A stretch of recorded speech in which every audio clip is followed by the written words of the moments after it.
hace casi 16 años que vivo en Chubut y forma parte del EU17 de Puerto Madryn, ¿no? Claro. Si ha sido voz institucional de algunos organismos provinciales, entonces sí ha Claro, formado parte tu voz de la tanda. de las tandas, Sí, ¿no? sí, grabo. Digo, porque del otro lado siempre está ese oído atento Ajá. que busca, ay, ¿de dónde me suena esa voz? ¿Quién será? ¿Habrá pasado por el U20? Porque ha hecho un ejercicio, Martín, junto con Quique Figueroa, que es rescatar la historia de la locución argentina. Ujú. Y eso es Speakers, este libro que estás presentando aquí y allá. Así es, presentamos días atrás. Estuvo Piti, que está en los controles en la presentación en la boutique del libro. Se va a presentar ahora el 6 de agosto en Argentores, después en la Universidad del Salvador. Es lindo charlar en las presentaciones con la gente y terminamos hablando de la radio. Speakers se llama el libro, Historias de la locución argentina, de los locos de la azotea a la IA. Bueno, speakers es porque se les llamaba así a los locutores. Exactamente. Muchos oyentes van a recordar que decían, estoy escuchando tal speaker en la broadcasting, ¿no? Broadcasting se llamaba la radio. Nos tratamos de meter, de buscar, hacer una arqueología sonora, cómo eran esas primeras voces. Cómo se, qué decía, más lo que decían es de qué modo lo decían, ¿no? Claro. Porque la radio argentina, décadas del 20, 30, 40 y 50, no era periodística, era una radio show, espectáculo. Había radioteatros, comedias musicales, orquestas en vivo. Entonces el locutor leía las publicidades y presentaba estos shows artísticos. Ahora, ¿cómo sonaban esas voces, no? Sí. Bueno, de eso va el libro y trata de llegar a nuestros días en donde empiezan a convivir las voces sintéticas con nuestras voces, ¿no? Que está generando una cosa media extraña, ¿no? También, pero pensaba en la construcción de sentido y en los imaginarios que se dan, porque la expresión voz de locutor, Ujú. y a vos te habrá pasado cuando eras pibe y ya se iba formando esa voz, esa calidez y cualidad de voz que tenés, que más de uno te decía, ay, vos tendrías que ser locutor, vos tendrías que hacer radio, porque había un modo de decir y había una forma que caracterizaba a aquellos que fueron marcando y nació de las personas. Sí, No es sí. que había una cosa predeterminada por un No, organismo que decía los no, locutores no. deben sonar así o así. Se fue construyendo con el ejercicio. Totalmente, era prueba y error. A esto que estamos charlando llegamos después de investigar y ver que hubo en Buenos Aires una escuela de locución que enseñaba a declamar en la década del 40, unos años, de una señora que se llamó Laura Piccinini de la Cárcova, pero duró muy poquito. Y antes, bueno, había que hablar fuerte y había que hablar claro, porque los micrófonos eran pertrechos de la Gran Guerra, porque los equipos receptores no tenían fidelidad, eran muy básicos, entonces había que hablar fuerte. Y ahí se fue acuñando cierta impostación Mm. en el decir.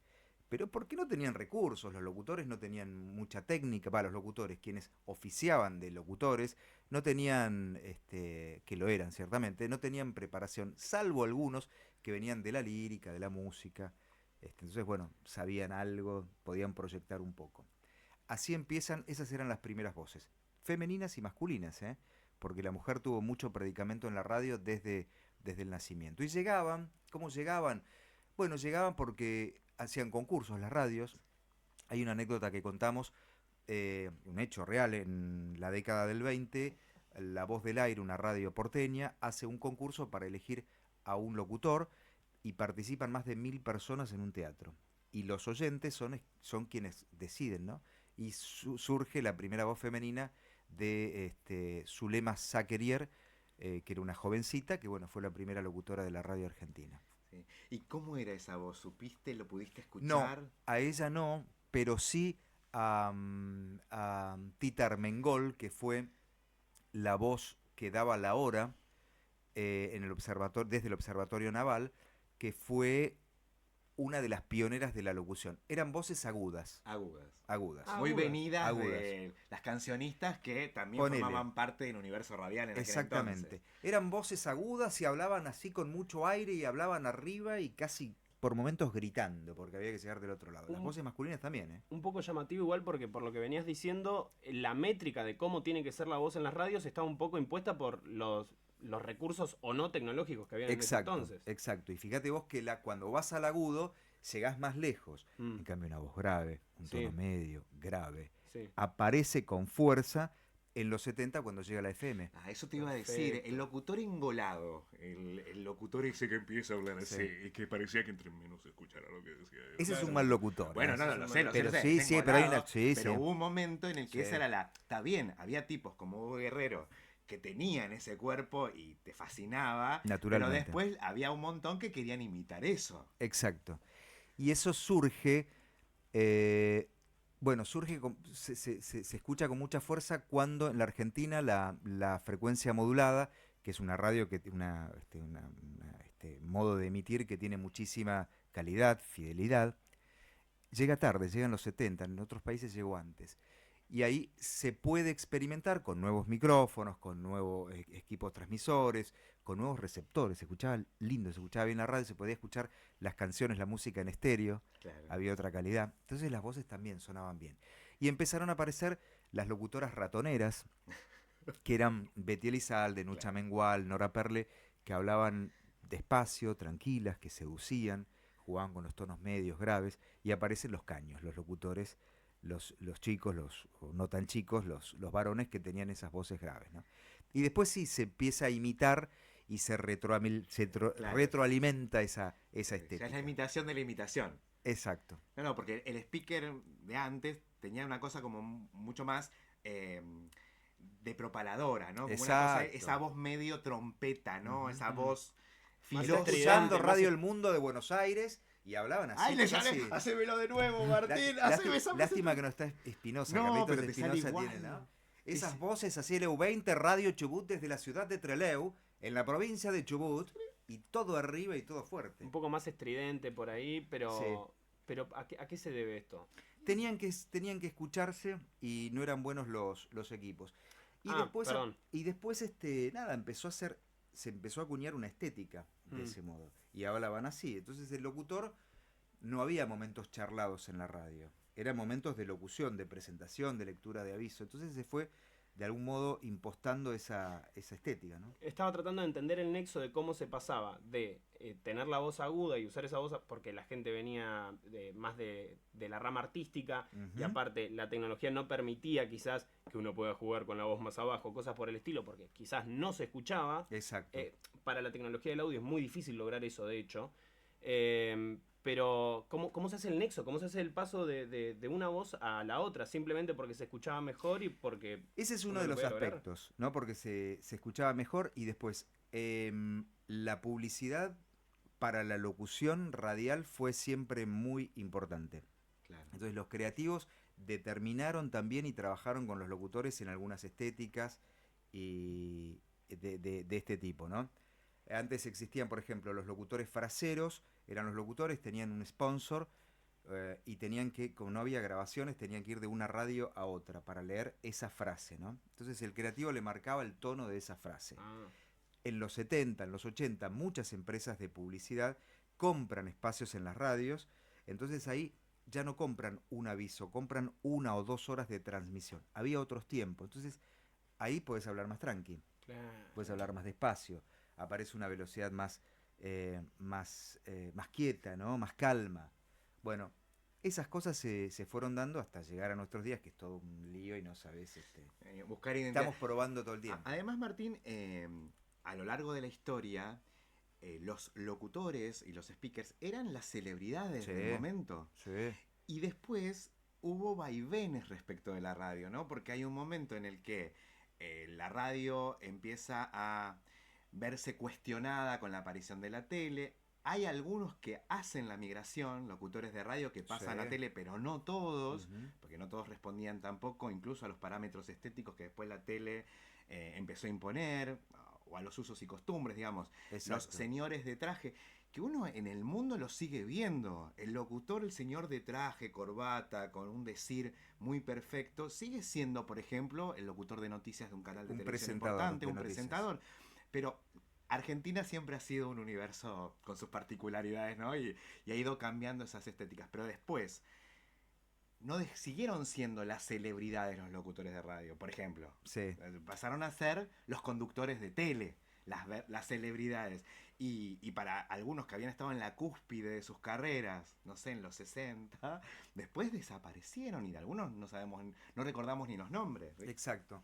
Yo creo que me gusta analizar eso, ¿no? Las carreras de los grandes locutores. La formación de el ISER, que es el Instituto Superior de Enseñanza Radiofónica, la Escuela de Locución, nace en el 50. Eran escuelas que te enseñaban a cómo decir las cosas, pero no había redacción periodística, no había mucho de contenido, ¿no? Y eso siguió hasta de pronto los años 90. La carrera se convirtió en algo más exigente, de 3 años y demás. Pero entonces el locutor tenía una formación en el cómo decir, pero no en lo más importante que es el qué decir. Mm. Entonces, en la Argentina vemos que a partir de los años 80 y particularmente los 90, le ganan espacios a los locutores, los periodistas, con o sin formación, pero era gente que podía tener entrevistas sobre temas de actualidad, por ejemplo, o de interés general.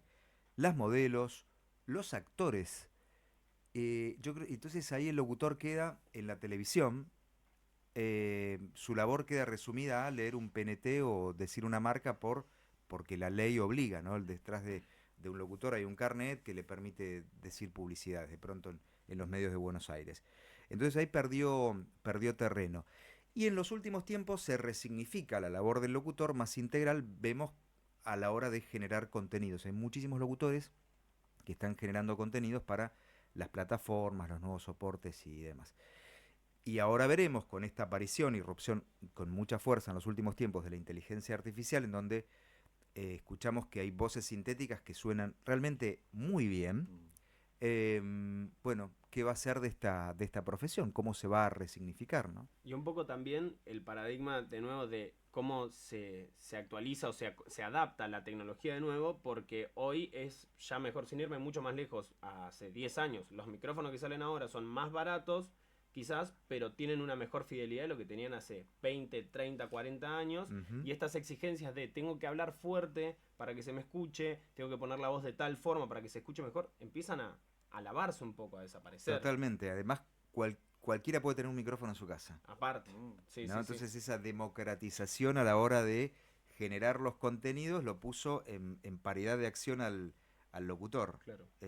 Sí, bueno, estos son los desafíos de una profesión que siempre los tuvo. Ahora, Martin Bullich, un gran locutor, me decía el otro día cuando hablábamos para el libro, que cuando empieza la grabación de audio, antes era todo en vivo porque no se podía grabar. Cuando empiezan a grabar, desaparece el locutor frasero. Un montón de gente se quedó sin trabajo Claro. de locutores, pero bueno, tuvieron que reconvertirse en conductores, en presentadores. Vos sabés, Martín, que a mí lo que, no solamente del ejercicio de la locución, en casi todos los aspectos de la vida, a mí lo que me inquieta siempre es la idea de que todo da lo mismo. Que dé lo mismo un locutor de carne y hueso que un locutor sintético. Ujú. Que no haya, que no encontremos, los que escuchamos, por ejemplo, no tengamos el oído entrenado para distinguirlo y para apreciarlo y para darnos cuenta de que ahí tiene que haber alguna diferencia, debería de haberla. Siento que en muchos aspectos estamos en un momento en el que todo da lo mismo. Que los estándares se unificaron, digamos, se normalizaron como Ujú. si fuera una grabación y que eh, si es sintética o no, en tanto en cuanto me diga lo mismo, o más o menos lo mismo, y yo lo entienda.